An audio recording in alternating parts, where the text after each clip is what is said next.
Monsieur le Président, qu'on nous laisse vraiment évoluer. Je vous remercie. Monsieur le Président, nous allons continuer parce que nous n'avons pas fini encore. Bon, sur la question, il y a la partie civile veut dire quelque chose. Sur la question, Monsieur le procureur, vous voulez continuer? Attendez. Moi, je continue mes questionnaires. Ce qui a été dit. Donc, attendez, s'il vous plaît. Sur la question, la partie civile va dire quelque chose. Voilà. Un représentant aussi de la partie civile. Voilà, un seul va parler. Hein. Voilà, je voudrais dire qu'en réalité, l'intervention de Maître Dina Sampil est uniquement faite pour signifier sa présence dans cette salle. C'est aussi simple que ça. Et je suis surpris qu'un doyen de sa trame vienne perturber les débats. Depuis ce matin, Monsieur le Président, les questions qui ont été posées ont trait d'abord sur la prise du pouvoir, sur les circonstances qui ont conduit à cet événement tragique au stade. Donc toutes les questions se rapportent sur ces faits. Donc on ne peut pas interdire à quiconque ici de poser des questions en lien sur ces faits. Je vous remercie, Monsieur le Président. Voilà, le tribunal va trancher, s'il vous plaît. Personne n'a la parole maintenant, pour qu'on puisse avancer. Le tribunal va d'abord commencer par rappeler que M. Camara n'est pas le premier accusé à comparaître dans la barre de ce tribunal. Il a eu des prédécesseurs et je pense que personne ne l'a oublié. Des questions de tout genre et toute nature ont été posées ici. Des questions même avaient été posées ici sur des débits de boissons, sur la consommation d'alcool à certains accusés qui sont passés à la barre de ce tribunal. Et ça, ces questions avaient été posées par la défense même. Et il avait été interdit au tribunal en ce moment de dire même à l'accusé de ne pas répondre à des questions qui n'avaient pas trait aux faits pour lesquels il comparaissait devant ce tribunal. Aujourd'hui, on estime que les questions qui sont en train d'être posées, ce sont des questions vraiment, je ne peux pas dire la majorité, ont trait aux faits ou aux événements qui sont déroulés le 28 septembre 2009. Donc, je pense qu'il faudrait que tout le monde accepte, surtout que les conseils acceptent que leurs clients puissent répondre aux questions qui vont leur être posées à la barre de ce tribunal. C'est pourquoi à l'entame, je dis toujours les droits à l'accusé qui est devant ce tribunal. Je lui dis toujours qu'il a le droit de répondre ou de ne pas répondre. S'il veut vraiment répondre, il peut répondre par oui, par non, ou dire tout simplement « je ne veux pas répondre à cette question ». Et en ce moment, le tribunal appréciera. Mais ce n'est pas un conseil qui va venir dire qu'on est en train de nous retarder aujourd'hui. Si on est en train de retarder ce tribunal, ce n'est pas aujourd'hui, c'est depuis très longtemps. Parce que des questions sur les débits de boissons ont été posées ici. Est-ce que vous buvez de la bière? Toutes ces questions-là ont été posées ici par la défense. Et en ce moment, le tribunal ne pouvait même pas arrêter des questions. Donc, il faut qu'on continue. Il faut accepter qu'on continue, s'il vous plaît. Accepter qu'on continue. Les questions, ce sont les parties, ce sont les conseils, les parties, le ministère public qui pose les questions. Vous-même recensez ces questions. Si vous voulez aider vraiment le tribunal, recensez ces questions, que ces questions ne viennent pas. Que ces questions ne viennent pas. S'il vous plaît. Voilà. Pour une fois, acceptons qu'on avance. Acceptons qu'on avance et rappelons-nous que des accusés sont passés ici et on leur a posé toutes sortes de questions. Toutes sortes de questions leur ont été posées.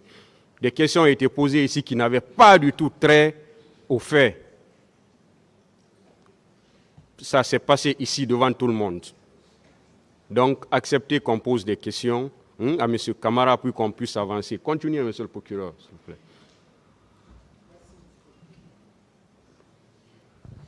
Merci, Monsieur le Président. Monsieur Moussa Dadis Camara.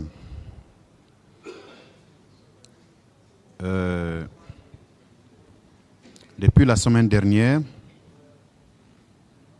vous parliez régulièrement de M. Cellou Dalein Diallo. Oui. Aujourd'hui, peu avant la suspension, Oui. vous avez eu à dire que vous aviez mis tout en œuvre pour que les leaders politiques qui étaient blessés soient pris en charge au niveau de nos structures hospitalières ici, Oui. et que vous avez œuvré pour ceux qui voulaient se rendre à l'étranger pour des soins plus appropriés, qu'ils s'y rendent. N'est-ce pas? Oui. Bien. Sauf que ça n'a pas été facile pour ce monsieur que vous appelez érudit, parce qu'il a été entendu devant le pool des juges Je n'ai pas d'instruction. compris cette partie. J'ai dit sauf que ça n'a pas été facile. La sortie de monsieur Mamadou Cellou Dalein Diallo n'a pas été facile. Par rapport à la prise en charge. Par rapport à une prise en charge hospitalière à partir de l'étranger. Non, non, je n'ai pas parlé de l'étranger, monsieur le président. J'ai parlé de la clinique Pasteur ici, et j'ai été clair, j'ai dit, j'ai donné le feu vert, à l'époque, ceux qui ont jugé nécessaire d'aller se traiter à l'extérieur, ils étaient libres d'aller se traiter à l'extérieur pour des soins intensifs. Donc, je n'ai pas parlé pour les soins intensifs de l'extérieur. J'ai parlé de Je n'en ai pas parlé non plus. Vous ne m'avez pas compris. Je reviens. Je dis, oui. Puisque vous parliez de M. Mamadou Cellou Dalein Diallo. Ce n'était même pas le seul. J'ai ajouté les autres leaders. Vous me suivez, M. Camara? Oui. Suivez, essayez de comprendre ce qu'il est en train de dire. Vous avez dit Oui. que sur place ici, ils ont eu droit à des soins sur vos instructions. Oui. N'est-ce pas? Oui. Et vous avez rajouté que ceux qui ont eu la volonté de se rendre à l'étranger, vous avez donné des instructions pour qu'ils s'y rendent. N'est-ce pas? Oui. Je dis maintenant que la sortie de M. Mamadou Cellou Dalein Diallo n'a pas été facile, selon ses déclarations. Ah, Je le lis. Je le lis pour vous. Oui.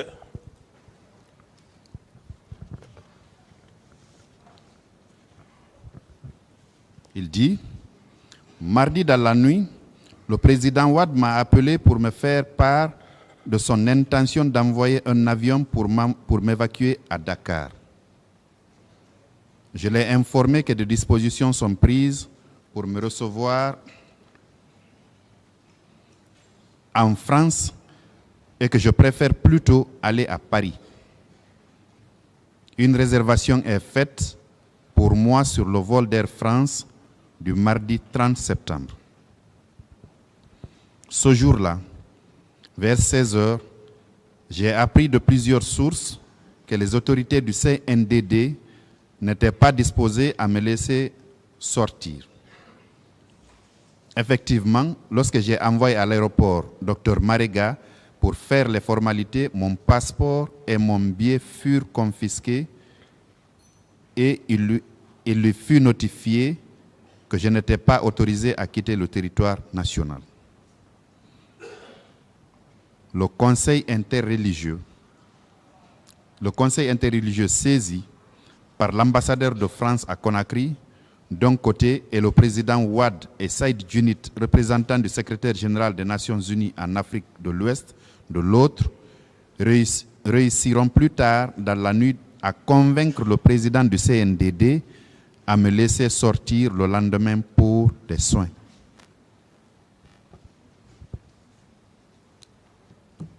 Quand vous dites que tout était mis en œuvre pour qu'il puisse sortir, pour quelqu'un qui a vu son passeport confisqué, et que c'est une médiation qui a été engagée par, d'un côté, les leaders religieux, de l'autre, le représentant du secrétaire général des Nations Unies et le président Wade lui-même, pour qu'il puisse sortir du territoire national, voyez-vous que ça n'a pas été une mince affaire pour lui, pour sa sortie sanitaire. Oui, monsieur le procureur, vous-même voyez la moralité de monsieur Cellou Dalein, sa moralité est claire. S'il aurait dit quelque part que malgré tout, le président du CNDD, le capitaine Moussa Dadis Camara, a refusé que je parte pour mes soins. On aurait vu tout de suite ma mauvaise foi. Monsieur Camara. Je vais dire, monsieur le procureur, Oui. je vais dire quoi? Et j'ai bien précisé. Je n'ai pas parlé des religieux, j'ai bien précisé. Je dis, après des soins, je suis rentré en contact avec des religieux. Et c'est les mêmes religieux qui m'ont fait comprendre que M. Selou Dalein doit aller se traiter. Et c'est ce que j'ai fait, c'est ce que vous venez de dire. Non. Donc il n'y a pratiquement Non. aucune contradiction par rapport à ma probité morale. Peut-être ce qui s'est passé où certains ou d'autres autorités ne voulaient pas, je ne rentre pas dans les détails, ça revient à dire toujours. Monsieur Le Camara. même doute que j'ai eu, monsieur le procureur, le même doute que j'ai eu, j'ai demandé au colonel Tebro de prendre les leaders politiques du camp Samori, les envoyer à la clinique Pasteur. Ça suppose que c'est de la bonne volonté et c'est ce qui fut fait. C'est sûr, d'après lui, Oui. vos instructions, vous, autorité du CNDD, que son passeport a été confisqué. C'est une médiation qui a été mise en place pour que son passeport lui soit restitué afin qu'il puisse voyager. Je suis d'accord Donc, avec vous, monsieur le procureur. Je veux juste vous dire... Je n'ai pas fini. Ouais. Voyez-vous, contrairement à ce que vous dites, lui, il n'a pas eu vraiment, en premier lieu, il n'a pas eu, il n'a pas pu accomplir ses formalités pour aller se faire soigner. Quand il a envoyé quelqu'un pour les formalités, son passeport a été confisqué sur instruction des autorités de CNDD. C'est vous qui étiez à la tête de cette structure-là. Ensuite, quand la médiation a été entreprise, vous avez ordonné in fine qu'il aille se faire soigner. J'ai juste voulu faire un parallèle entre ce que vous disiez la semaine dernière et aujourd'hui matin et ce qui a été la réalité sur le terrain. Monsieur le Président. Et par la même occasion aussi, Ce monsieur... n'est pas une question, c'est pas M. une question, Camara. c'est chose. Monsieur le Président, c'est par ici que nous terminons momentanément et nous vous remercions. La partie civile, les questions.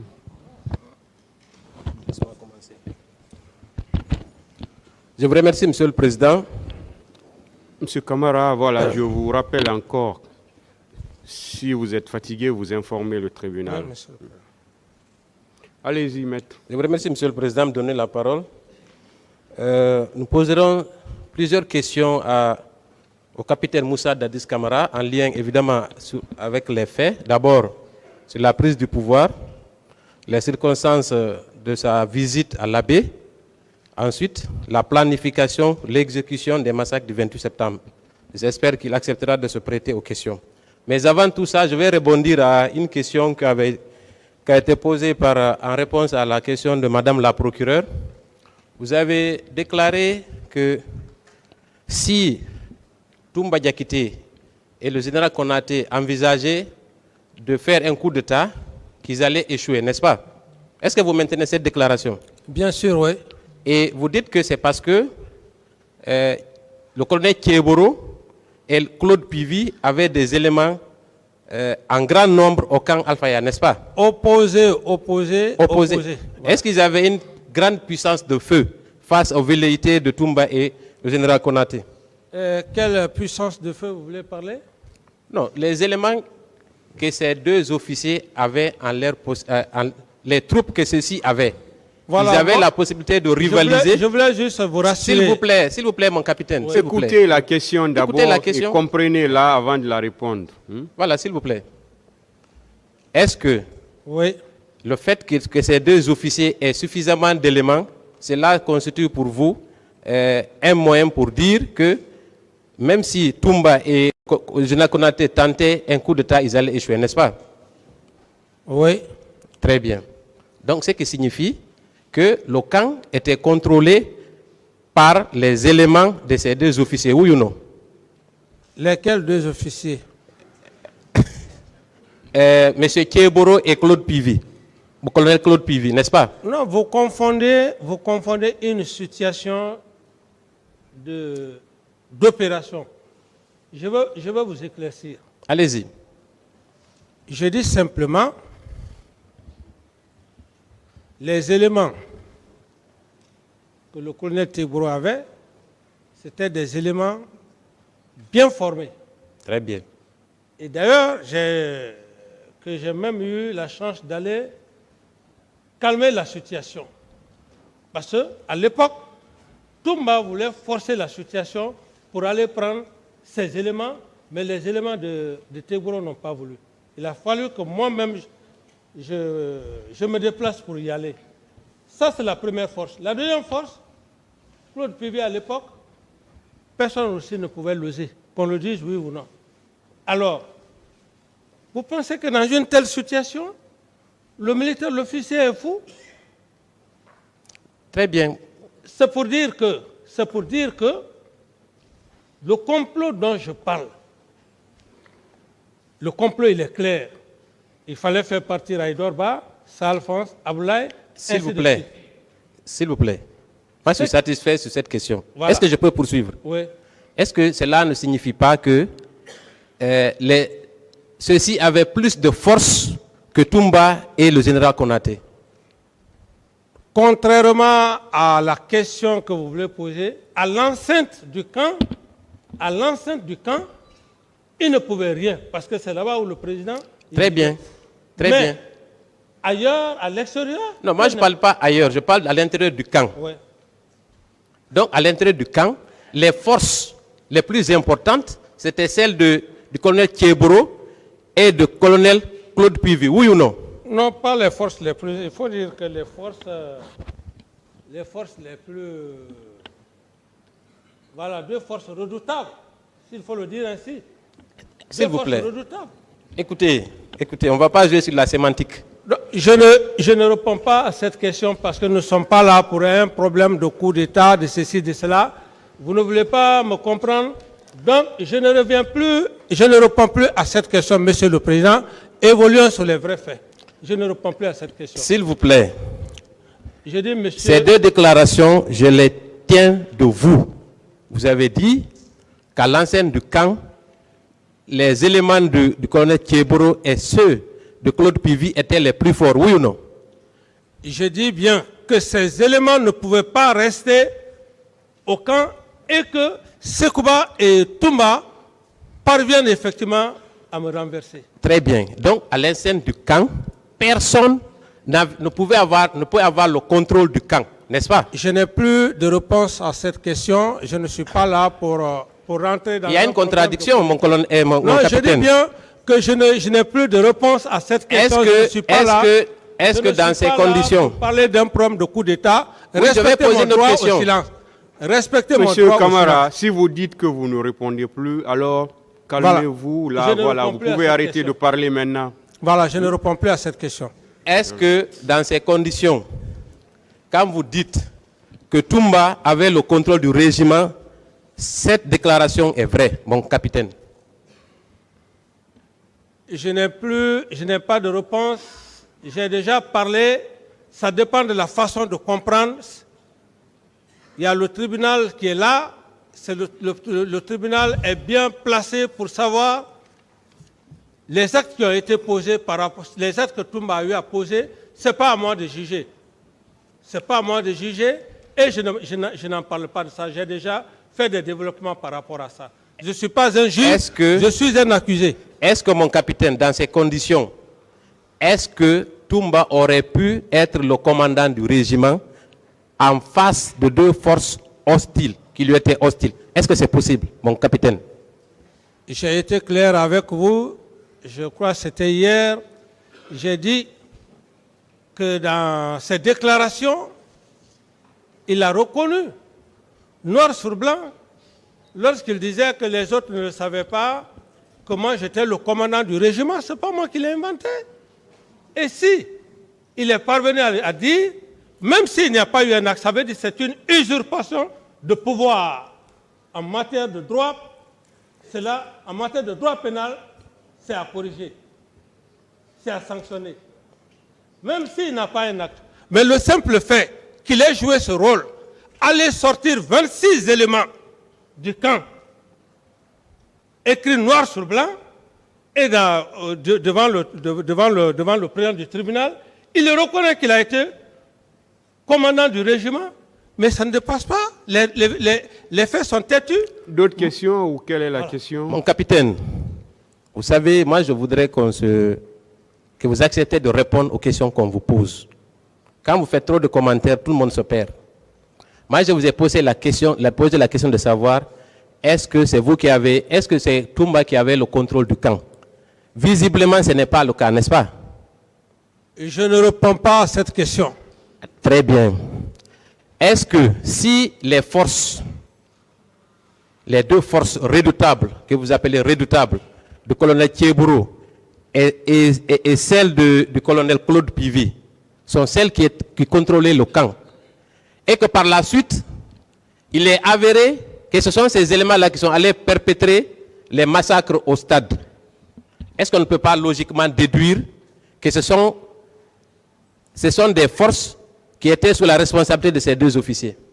Est-ce qu'on ne peut pas les incriminer? Vous confondez, vous êtes un homme de droit, vous confondez le rôle des militaires. Ici, vous êtes en train de parler, de dire des hommes forts.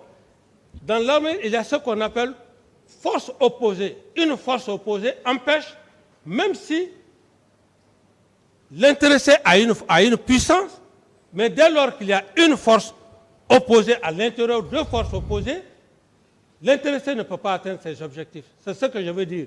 Maintenant, quant à savoir le degré, ils tiennent le camp, tout ça et consort.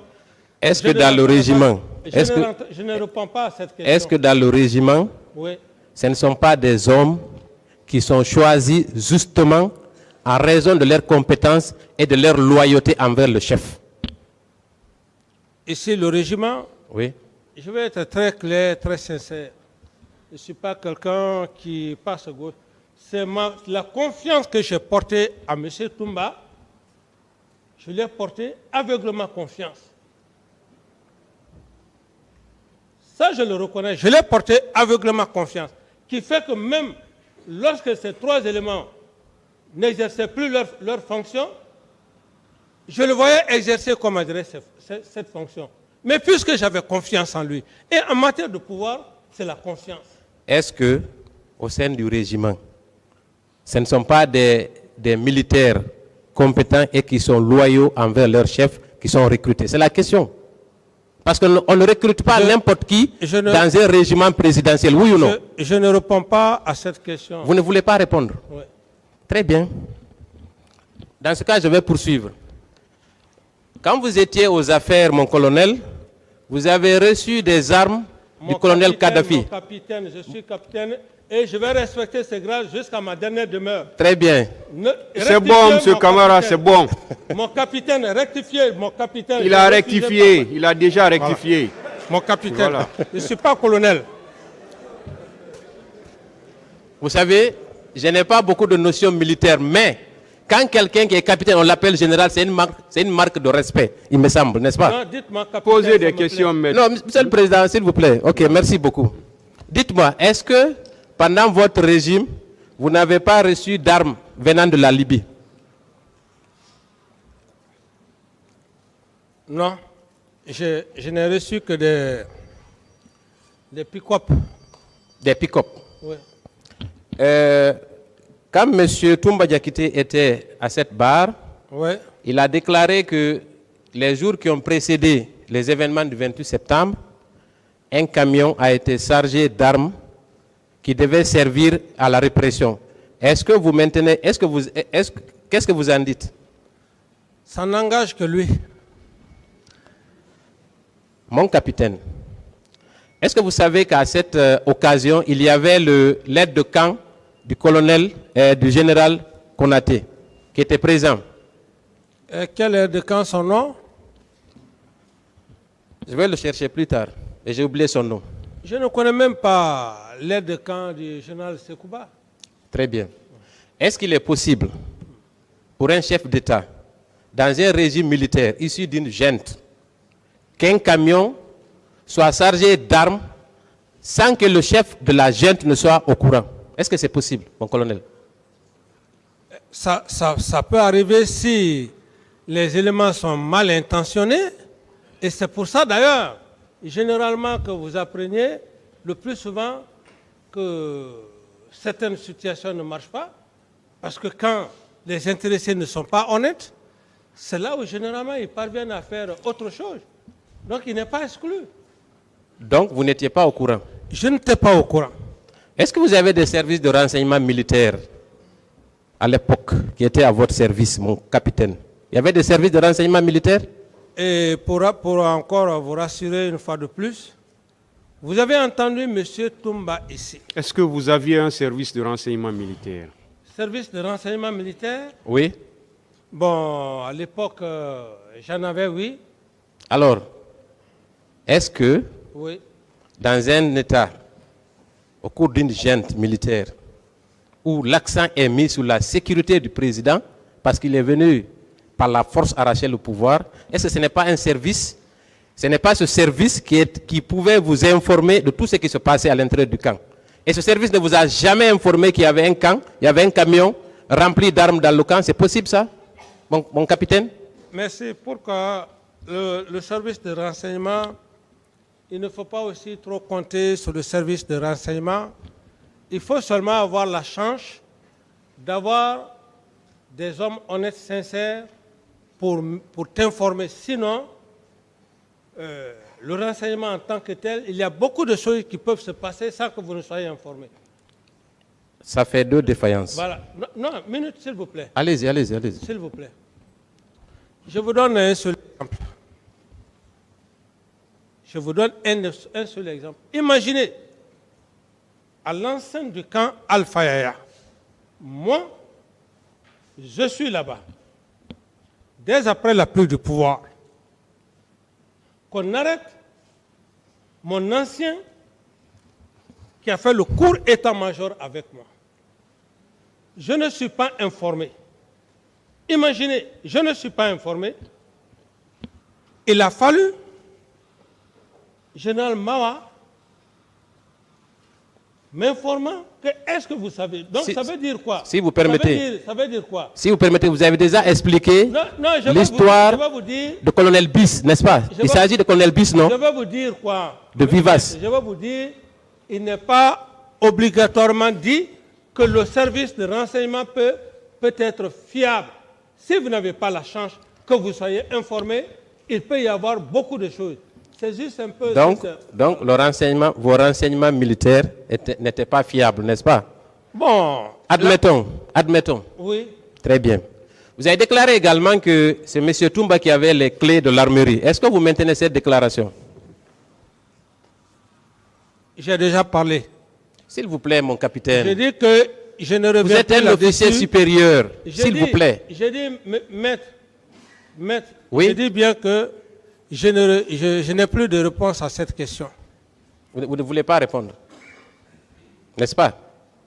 Posez d'autres questions, il a répondu. Monsieur le Président, vous savez, parfois, c'est avec... Très bien, je vais poursuivre. Donc, M. Toumba Diakité, selon vous, est le commandant du régiment. Il a les clés de l'armerie, n'est-ce pas? C'est ça? J'ai déjà répondu à cette question, maître. Très bien, je vais passer. Venons maintenant au jour du 28 septembre. Non, bien avant. Vous avez également déclaré que le différend qui a conduit à votre arbitrage entre le colonel Thiebro et M. Toumba Diakité, cela était dû au fait que le colonel Thiebro avait arrêté quelques éléments du commandant Toumba. Est-ce que vous maintenez cette déclaration? Reprenez la question. Je dis, oui. À un moment donné, le colonel Thiebro a arrêté une dizaine d'éléments du commandant Toumba Diakité. Cela a créé un remous au sein du camp, n'est-ce pas? Oui. Et vous avez été obligé d'intervenir. Parfait, oui. Est-ce que vous aviez vu ces éléments qui avaient été arrêtés? Vous dites? Est-ce que vous les avez rencontrés au moment des faits? Puisque quand même c'est votre aide de camp. Non. Et ces éléments sont de la garde présidentielle. Non, ce n'était pas... Moi, je ne suis pas allé là-bas pour libérer des gens. Je suis Ils étaient allé où? parce qu'il y avait il devrait y avoir un affrontement entre ces deux corps. Ils étaient où ces éléments quand il les a arrêtés? Ces éléments étaient à l'enceinte du camp Alpha Aya. Donc, détenus dans les geôles du colonel Keboro. S'il vous plaît, moi, c'est les bruits que j'ai entendus, les deux forces. Je ne pouvais pas rester, je suis sorti pour aller les calmer. Donc, je n'ai pas cherché à savoir X ou Y sont arrêtés, non. Ils étaient au camp quand même. Au camp Alpha, bien sûr. Détenus dans les geôles du colonel Keboro, n'est-ce pas?